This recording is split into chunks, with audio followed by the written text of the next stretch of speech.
Voilà donc, A plus B est appelé résultante. Maintenant, son module n'est pas nécessairement égal à la somme des modules de A et B.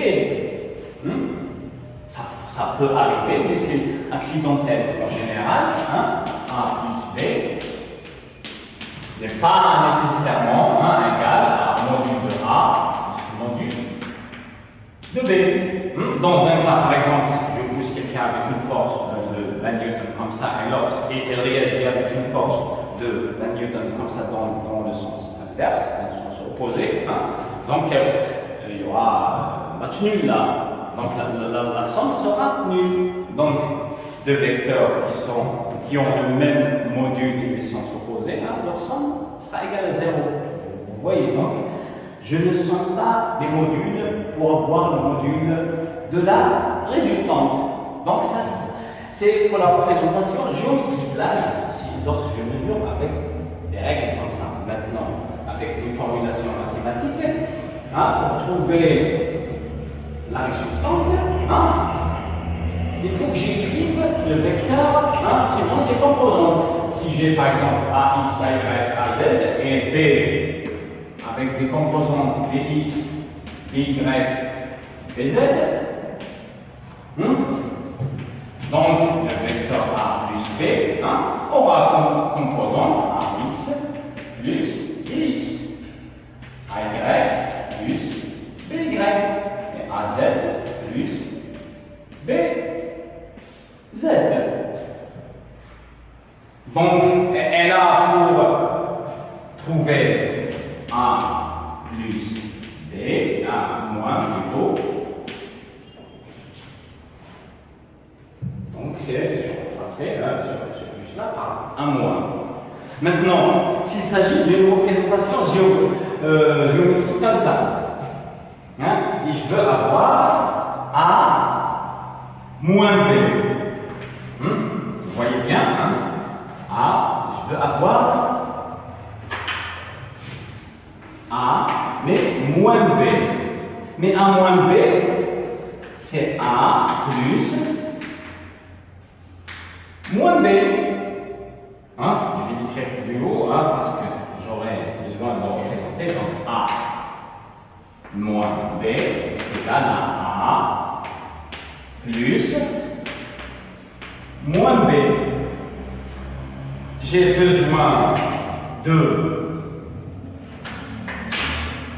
trouver ça. Donc, regardez, moins B, si B est comme ça. Donc, moins B, c'est le vecteur qui lui est opposé.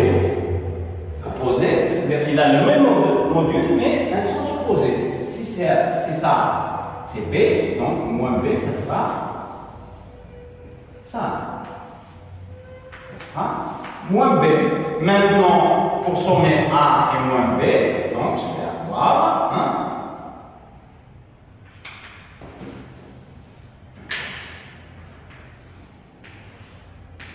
voilà, on doit avoir la même longueur, donc je vais avoir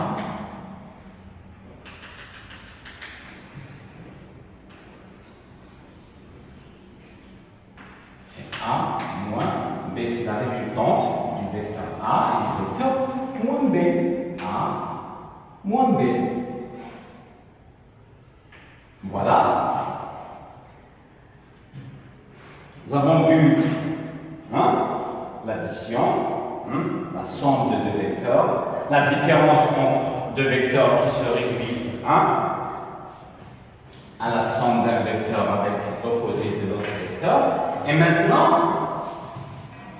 je passe à une autre opération. Pour les scalaires, nous avons la multiplication et la division. Multiplication. Donc, je multiplie un scalaire avec un scalaire, un nombre réel avec un nombre réel. Ça me produit un scalaire et je l'appelle produit. Maintenant, pour les vecteurs, je peux avoir, comme on l'a vu il y a quelques minutes, un produit qui me donne un vecteur et un produit qui me donne un scalaire. Donc, commençons par le produit qui me donne un scalaire.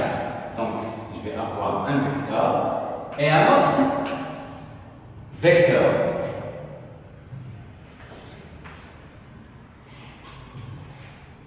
Et ça me donne un scalaire. Je l'appellerai par exemple le lambda. Lambda, c'est la lettre grecque, correspond à R. Maintenant, c'est pour dire que lambda appartient à R. Donc c'est un produit qui me donne un scalaire, il est noté par un point. Et je dis A scalaire B.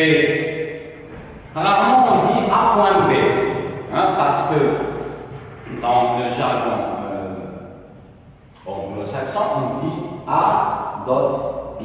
A dot B, donc point B. En français, on dit A scalaire B.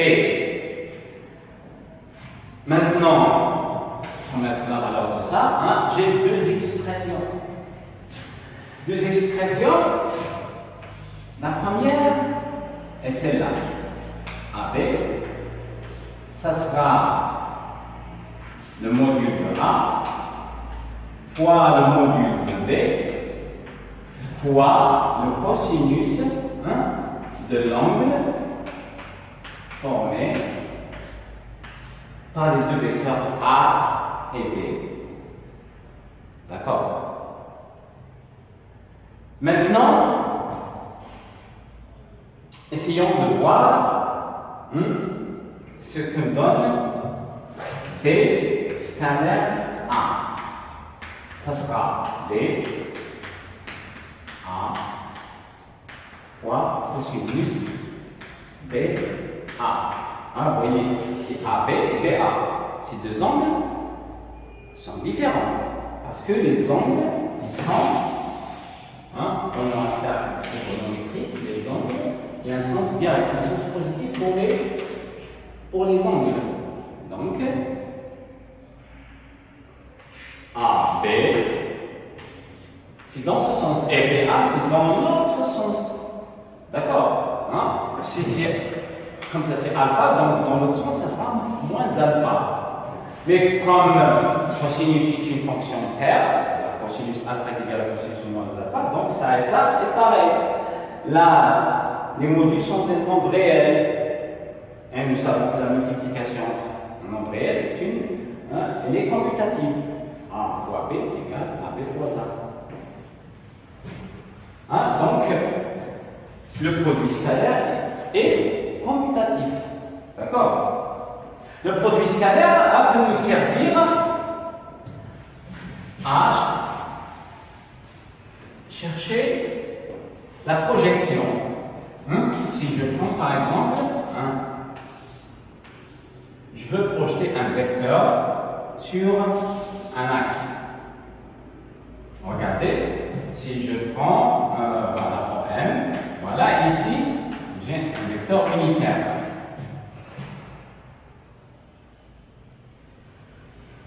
OM, ou je l'appellerai R. Donc, je vais mettre OM, scalaire U, est égal à quoi? Est égal à OM fois le module de U fois cosinus de OM U. Ça, c'est le module du vecteur OM.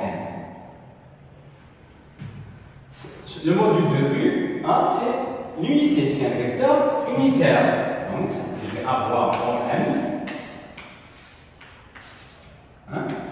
fois cosinus, cet angle-là, donc OM et U. Si je l'appelle θ, cosinus θ. Prenons ce triangle-là. On remarque que je trace une droite comme ça, ici, je vais avoir une intersection là, cette partie-là s'appellera projection de OM sur cet axe-là. C'est ça. Et cette longueur-là, je peux la déduire en utilisant une fonction trigonométrique qui est le cosinus. Et les propriétés de l'angle droit. Cosinus θ est égal à cette longueur-là, j'appellerai, disons, h. H sur OM. Donc, cette projection-là, ça sera égal à OM. H est égal à OM fois cosinus θ. OM cosinus θ, OM cosinus θ, et H c'est la projection. Donc pour connaître la projection d'un vecteur sur un axe, j'effectue un produit scalaire entre ce vecteur-là et un vecteur unitaire porté par l'axe sur lequel je veux projeter.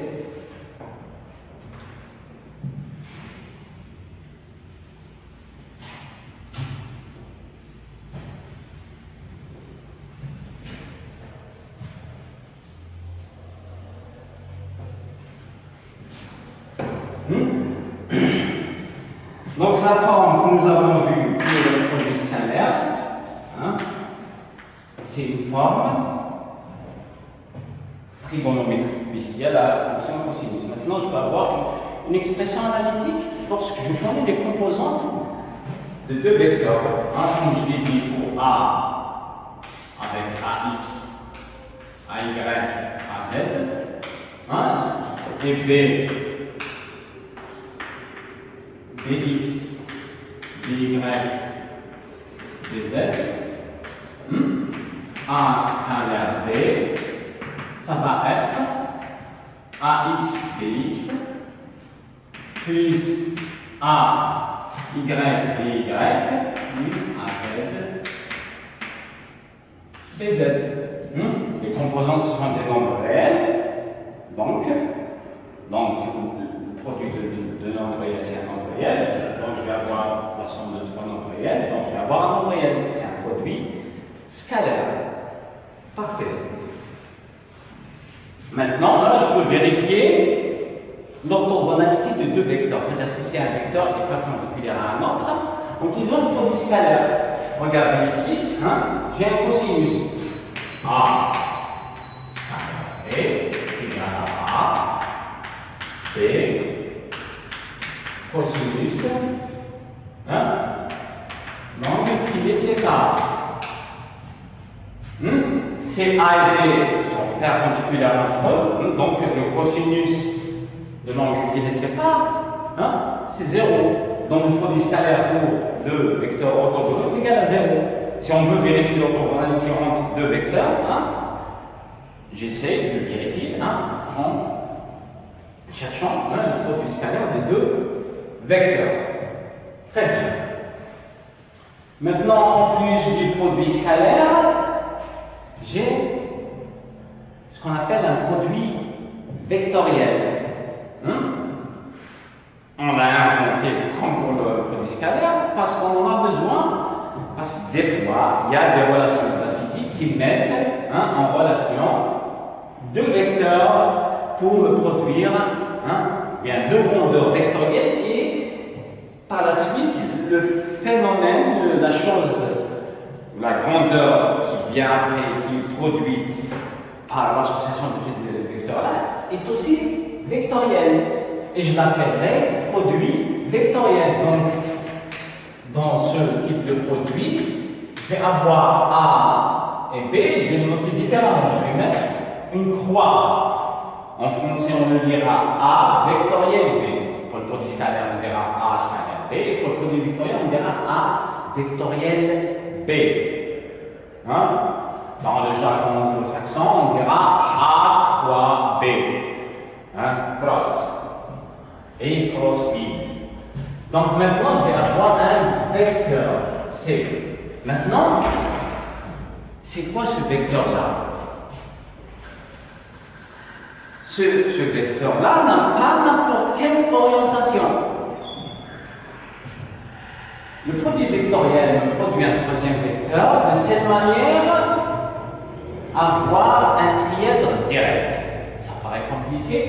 Donc, disons A vectoriel B, ça me donne un vecteur qui est perpendiculaire au plan formé par ces deux vecteurs-là. Donc, j'ai A vectoriel B, ça va me donner un vecteur qui est perpendiculaire au plan formé par les deux. Maintenant, j'ai deux vecteurs pour le plan qu'ils forment. Je peux avoir un vecteur perpendiculaire vers le haut et vers le bas. Dans l'exemple que je donne là. Donc, maintenant, on n'a pas le choix entre le haut et le bas. C'est vers le haut. Pour faire simple, disons, utilisons la règle de la main droite. Je pose ma main sur le premier vecteur, j'oriente ma paume, bien la paume de la main, vers le deuxième vecteur. C'est comme si ma paume de la main voit le deuxième vecteur. C'est comme s'il y avait la main de Fatma avec un œil ici. Il faut que l'œil voit le deuxième vecteur. Maintenant, je fais le geste là pour les joindre vers le deuxième vecteur, et mon pouce me montrera l'orientation de ce produit vectoriel. Donc, si je fais ce vecteur en disant A vectoriel B, donc le vecteur produit vectoriel sera orienté vers le haut. Parce que si je fais le contraire, il faut que je mette ma main sur le deuxième vecteur.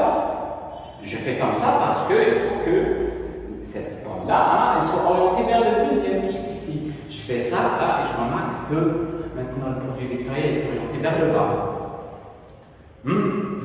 Donc, dans ce cas-là, mathématiquement, on dirait que c'est un trièdre direct. Par la suite, vous comprendrez ce que c'est qu'un trièdre direct lorsque vous avancerez en mathématiques. Mais là, on dira la règle de la main droite. Donc, primo,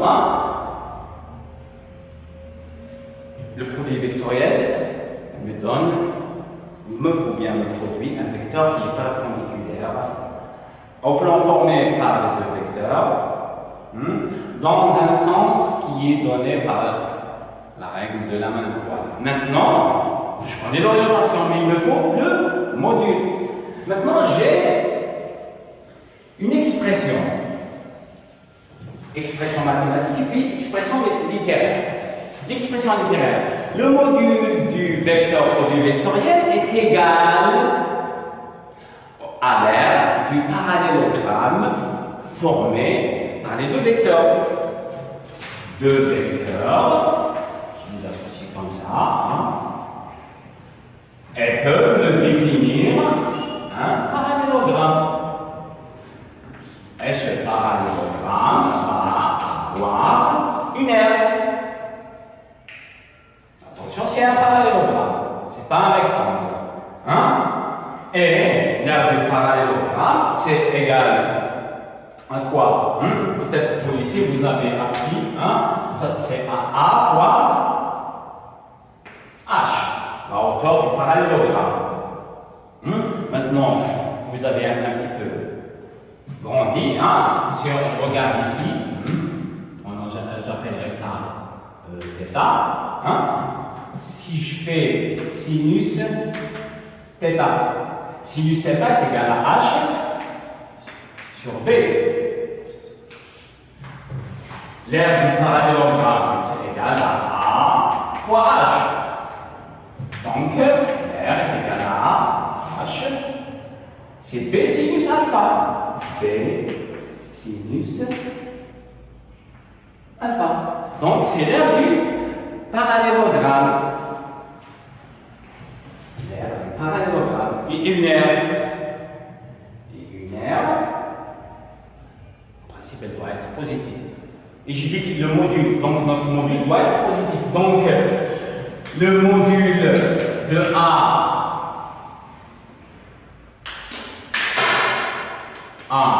vectoriel B, Voilà, écrivons C, le module de C qui est le produit vectoriel de A et B. Puisque c'est égal à l'aire de parallélogramme, donc ça va être au module de A fois le module de B fois le sinus de l'angle qui sépare les deux. Donc sinus AB. Utiliser les minuscules pour garder la même notation AB. Maintenant, comme sinus peut être négatif et que le module est toujours positif, donc je dirais que le module du vecteur produit vectoriel est égal au module du premier fois le module du second plus la valeur absolue du sinus de l'angle qu'elle est séparée.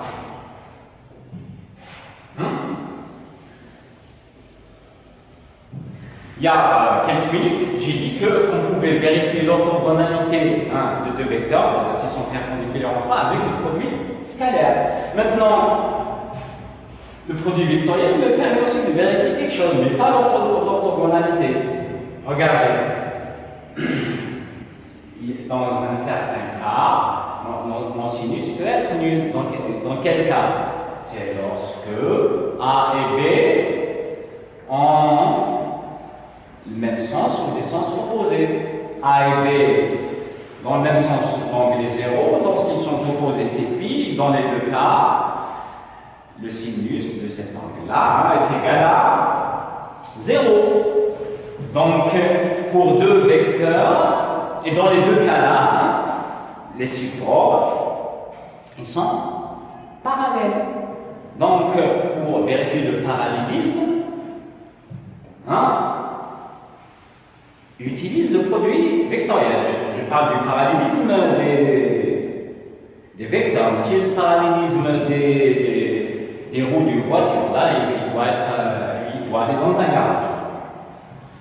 Voilà.